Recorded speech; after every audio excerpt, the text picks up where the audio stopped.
किचनमध्ये सर्वांचं स्वागत आहे। फ्रेंड्स, आज आपण करणार आहोत स्प्रिंग रोल। घरच्या घरी अगदी कमीत कमी वेळेत आणि झटपट होणारे असे आहे। चला तर मग आपण रेसिपीला सुरुवात करूया। स्प्रिंग रोल आणि शेजवान चटणी सर्वांचीच फेवरेट असते, सो व्हिडिओ बघा आणि नक्कीच ट्राय करा आणि कमेंट करून कळवा की कशी झाली रेसिपी। चला तर मग सुरुवात करूया। इकडे मी स्प्रिंग रोल शीट ऑलरेडी बनवून घेतलेले आहेत। याची रेसिपी तुम्हाला वरती लिंक आयकॉनवरती लिंक दिसतच असेल आणि मी डिस्क्रिप्शन बॉक्समध्ये सुद्धा लिंक दिलेली आहे। तर आता आपल्याला स्टफिंगची तयारी करायची आहे। तेल व्यवस्थित आपल्याला पॅनमध्ये गरम करून घ्यायचं आहे। तेल गरम झालं की आपल्याला 10 ते 15 इतक्या लसूण चॉप करून घ्यायचे आहेत। बारीक बारीक चॉपरमध्ये केला तरी चालेल आणि जर सुरीने केला तरी चालेल, पण आपल्याला पेस्ट नाही घ्यायची आहे। त्याच्यामध्ये आपल्याला असे चॉप करूनच घ्यायचं आहे। त्यामध्ये मी लवंगी मिरची जी असते, काळी मिरची तिखटवाली, ती एक घेतलेली आहे। सो लहान मुलं वगैरे खाणारे असतात, सो तुम्ही मिरची स्किप करू शकता। त्यानंतर इथे मी शिमला मिरची घेतलेल्या आहेत, 2 छोट्या साईजच्या लांब आकाराच्या कट करून घेतलेल्या आहेत। आपण हाय फ्लेमवरती शिमला मिरची जी आहे ती परतवून घ्यायची आहे।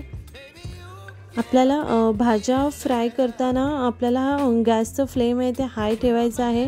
त्यानंतर गाजर टाकलेला आहे, उभ्या आकाराचंच पातळ असं कट केलेलं आहे। कांदासुद्धा मी लांबच चिरून घेतलेला आहे। हे सुद्धा आपल्याला हाय फ्लेमवरती व्यवस्थित मिक्स करून घ्यायचं आहे।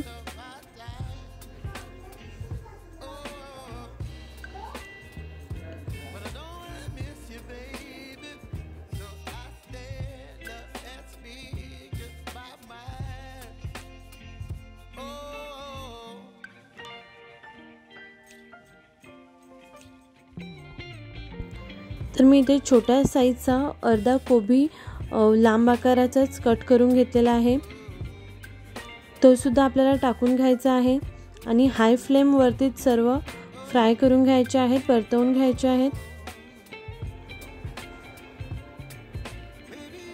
जितकं जमेल तितकं आपल्याला पातळ कापायचं, कट करायचं आहे। यानंतर आपल्याला इथे कांद्याची पात टाकून घ्यायची आहे। मी 5 ते 6 कांद्याच्या पातीच्या काड्या यूज केलेल्या आहेत। कांद्याची पात सुद्धा आपल्याला व्यवस्थित मिक्स करून घ्यायची आहे आणि त्यानंतर आपल्याला याच्यामध्ये सॉसेस टाकून घ्यायचे आहेत। पहिले मी इथे रेड चिली सॉस टाकलेला आहे। त्याचबरोबर अजून आपल्याला डार्क सोया सॉस टाकायचा आहे, विनेगर टाकायचं आहे। तुम्ही इथे थोडाफार टोमॅटो सॉसचा यूज करू शकता। तर आणि हे सर्व मी व्यवस्थित मिक्स करून घेते आणि आपल्याला चवीनुसार मीठ सुद्धा टाकून घ्यायचं आहे।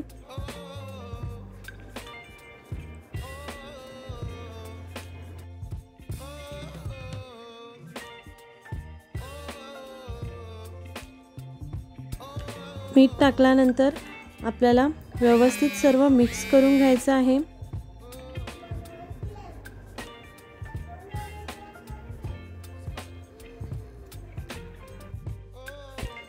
यानंतर मी इथे शेजवान सॉस टाकलेला आहे, शेजवान चटणी तुम्ही तुमच्या जितकं स्पायसी पाहिजे असेल तितकं तुम्ही टाकू शकता, त्याप्रमाणे कमी जास्त करू शकता। सो आपलं स्टफिंग रेडी झालेलं आहे। तर आता आपण स्टफ करून आपण रोल तयार करायला घेऊया। आपल्याला भाजी जेव्हा आपण परतवतो तेव्हा आपल्याला गॅसचं फ्लेम ते हाय असलं पाहिजे। कमी ठेवलं तर भाजीला पाणी सुटतं आणि आपल्याला पाणी सुटलेलं नको आहे, आपल्याला ड्राय स्टफिंग पाहिजे। सो त्यासाठी आपण हाय फ्लेमवरच करायची आहे भाजी।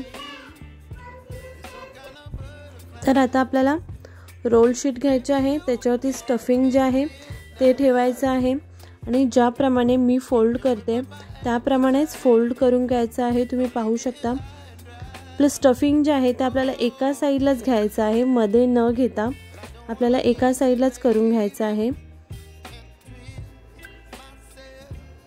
तुम्ही पाहू शकता अशा पद्धतीने आपल्याला फोल्ड करायचं आहे 3 बाजूने।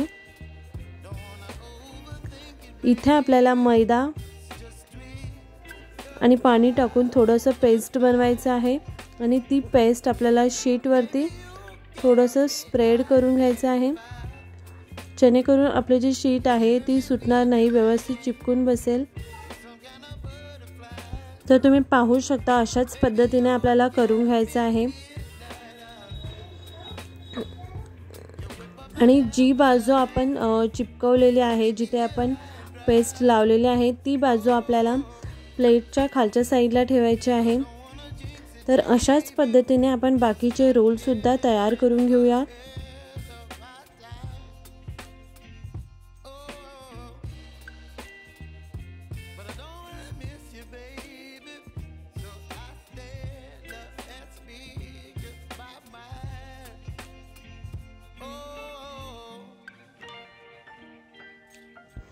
तर तुम्ही पाहू शकता माझे सर्व रोल जे आहेत ते रेडी करून झालेले आहेत।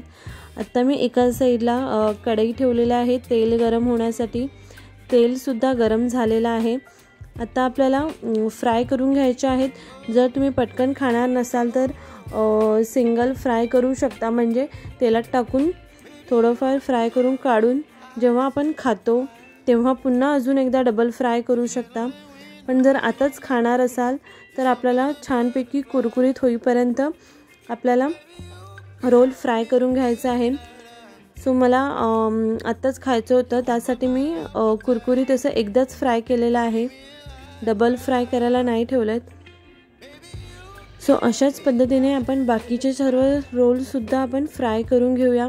फ्रेंड्स, तुम्हाला जर माझी व्हिडिओ आवडली असेल तर प्लीज लाईक करा, कमेंट करा, शेअर करा आणि माझ्या चॅनलवरती नवीन असाल तर माझे चॅनल सबस्क्राईब करायला विसरू नका आणि बेल आयकॉनचं बटनसुद्धा क्लिक करायला विसरू नका। पुन्हा भेटूया आपण नवीन रेसिपी बरोबर। रेसिपी ट्राय करा आणि नक्की कळवा की रेसिपी कशी वाटली तुम्हाला।